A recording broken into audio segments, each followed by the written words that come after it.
नमस्कार, मैं रघुनाथ प्रसाद आज चर्चा कर रहा हूं बिहार लोक सेवा आयोग के द्वारा कल विज्ञापित विज्ञापन संख्या 2/2022 की। ये विज्ञापन निकला है बिहार राज्य के विद्यालयों में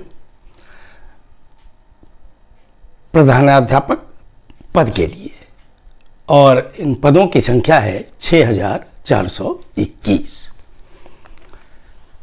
आवेदन की प्रक्रिया आज से प्रारंभ हो गई है, जो 28 मार्च तक चलेगी। ये बहुत ही इम्पोर्टेंट पद है जो सृजित हुआ है बिहार सरकार के द्वारा, और इसमें जो अप्लाई कर सकते हैं उनके लिए सबसे इम्पोर्टेंट चीज़ है कि ये ग्रामीण और शहरी निकाय के द्वारा जो नियोजित माध्यमिक शिक्षक हैं, जिन्होंने लगातार कम से कम 10 वर्ष तक सेवा की हो, और जो उच्च माध्यमिक शिक्षक हैं वो लगातार 8 वर्ष की सेवा की हों। इसी प्रकार ये मौका मिला है सीबीएसई, आईसीएसई और बिहार स्कूल एग्जामिनेशन बोर्ड के द्वारा परमानेंटली जो रिकॉग्नाइज्ड एफिलिएटेड स्कूल्स हैं, उसमें जो माध्यमिक शिक्षक हैं लगातार 12 वर्षों तक जो सेवा कर चुके हैं, 10 माध्यमिक शिक्षक 12 वर्ष और उच्च माध्यमिक शिक्षक जो 10 वर्ष की लगातार सेवा कर ली हो। लेकिन ये जो सीबीएसई, आईसीएसई और बीएसईबी के द्वारा परमानेंटली एफिलिएटेड स्कूल के टीचर्स होंगे, उनके पास ये एक प्रमाण पत्र अवश्य होना चाहिए कि उनका पेमेंट जो हो रहा है वो बैंक के माध्यम से हो रहा है। ये ज़रूरी है। और अप्लाई करने की जो अंतिम तिथि है 28 मार्च 2022। तो अब आपकी जो अवधि जोड़ी जाएगी, जो भी इसके लिए एलिजिबल कैंडिडेट्स होंगे, उनकी अवधि की गणना जो होगी ये अनुभव की, ये आपके योगदान की तिथि से होगी, या वैसे शिक्षक जो नियोजित शिक्षक हैं जो 2012 या उसके बाद अपॉइंट हुए हैं, उनके लिए टीटी पास होना आवश्यक है। तो इसको जोड़ा गया है कि योगदान की तिथि और या जो प्रशिक्षण अर्हता प्राप्त करने की तिथि है वो होगा।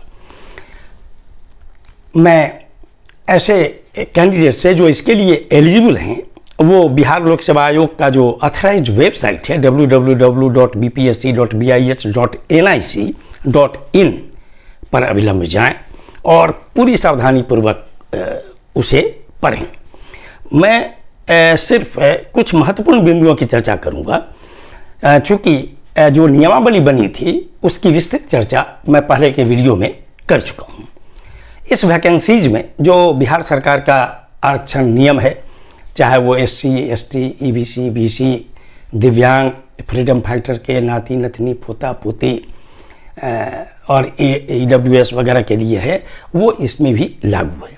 जहां उम्र छूट का सवाल है, वैसे इसके लिए जो उम्र निर्धारित है कि 1 अगस्त 2021 को उम्र जो होनी चाहिए न्यूनतम 21 और अधिकतम 47 वर्ष, और जो रिलैक्सेशन नियमानुसार मिलना है वो एडवर्टीजमेंट में विस्तृत रूप से बतलाया गया है। मैं कुछ महत्वपूर्ण बिंदुओं की चर्चा कर दूं कि कैंडिडेट को भारत का नागरिक और बिहार का निवासी होना है। उनके पास मास्टर डिग्री होनी चाहिए जो मिनिमम 50% मार्क्स के साथ। लेकिन इसमें दिया है कि schedule caste, schedule tribe, extremely backward classes, public with person with disability, महिलाएं और EWS को 5% तक का रिलैक्सेशन है।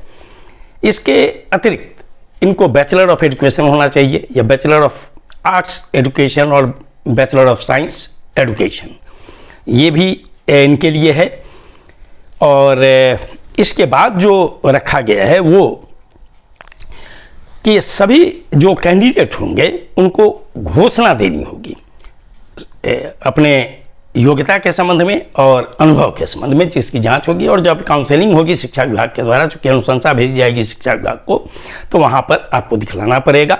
और उस घोषणा के आधार पे आरक्षण कोटि के जो भी कैंडिडेट हैं उनको संबंधित कॉलम में दावा अवश्य करना होगा। अगर आप दावा नहीं करेंगे तो आपको आरक्षण का लाभ नहीं मिलेगा। एससी और एसटी कैंडिडेट को जाति प्रमाण पत्र और अस्थायी निवास प्रमाण पत्र देना है।